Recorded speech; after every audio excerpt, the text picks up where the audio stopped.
Hi నమస్తే అండి, పల్లెటూరు అభిరుచులకు స్వాగతం. ముందుగా వీడియోలోకి వెళ్ళే ముందు నా వీడియోని పూర్తిగా చూడండి, యాడ మిస్ చేయకండి. అలాగే నా ఛానల్ కొత్తగా చూస్తున్నట్లయితే సబ్స్క్రైబ్ చేయండి, లైక్ చేయండి, షేర్ చేయండి. వీడియోలోకి అయితే వెళ్ళిపోదాము. ఇవేం బస్తాలని అనుకుంటున్నారా? అవి బియ్యం బస్తాలండి. బియ్యం బస్తాలంటే జీలకర్ర మసూరా అండి, అంటే బీపీటీలు.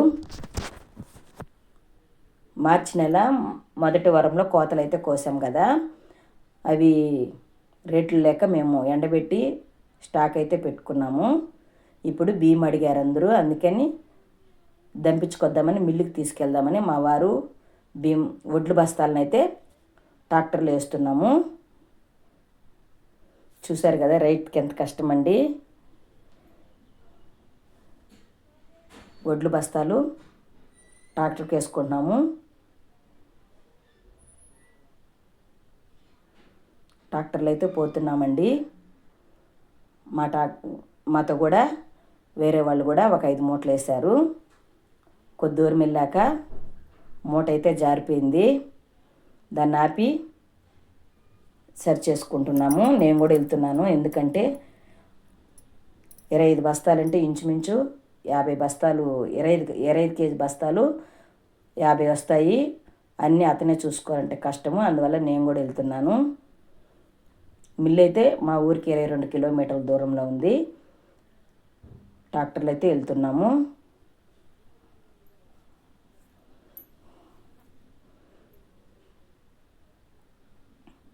మిల్లు దగ్గరికి అయితే ట్రాక్టర్ వెళ్ళిపోయిందండి. నేను మిల్లును కూడా చూపిస్తున్నాను మీకు. అది కోన్ మిల్లు అండి. ఇదేనండి రైస్ మిల్లు. కోన్ మిల్లు అంటే బియ్యం తనీగా, వడ్లు తనీగా, తౌడు తనీగా, జల్లు తనీగా అంతా విడివిడిగా వచ్చేస్తుంది. బియ్యం అయితే బాగుంటాయి, అందుకని మిల్లుకి అయితే వెళ్ళాము. మాకు ముందు ఒక 10-15 మంది ఉన్నారు. వాళ్ళంతా ఆడినాక మాకు మధ్యాహ్నం నుంచి ఆడారు. బండే లోపలికి వెళ్ళిపోతుందండి, మిల్లు లోపలికి వెళ్ళిపోతుంది ట్రాక్టరే. ఎందుకంటే వాళ్ళు వడ్లు వేసుకోవడానికి ఈజీగా ఉండడానికి ట్రాక్టర్ అయితే లోపలికి వెళ్ళిపోతుంది.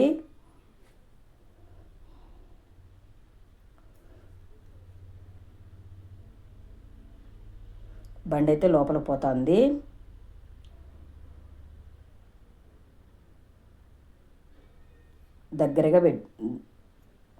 దగ్గరగా వాళ్ళకి మూటలు వేసుకోవడానికి అవకాశంగా ట్రాక్టర్ దగ్గరికి వెళ్ళింది.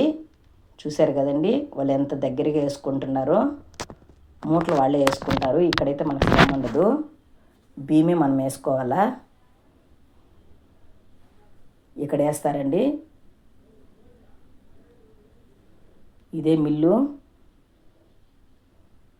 ఇక్కడ మనకి ఆడించుకునేటివి. ఇంకో దగ్గర అయితే రేషన్ బియ్యానికి పోయేదానికి తనీగా ఉందండి. చూశారు కదా బియ్యం ఎలా గోతాలో పడుతున్నాయో. మేము 25 కేజీల సంచులు అయితే ఒక 50 తీసుకున్నాము.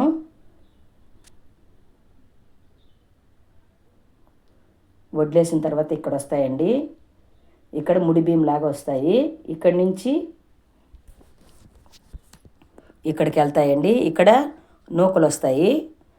నూకలు తనీగా, పెద్ద బియ్యం తనీగా నెమ్ముతుంది. చూడండి, పెద్ద బియ్యము ఇక్కడ వస్తున్నాయి, నూకలు కిందకి వెళ్ళి ఇంకో దగ్గర వస్తున్నాయి.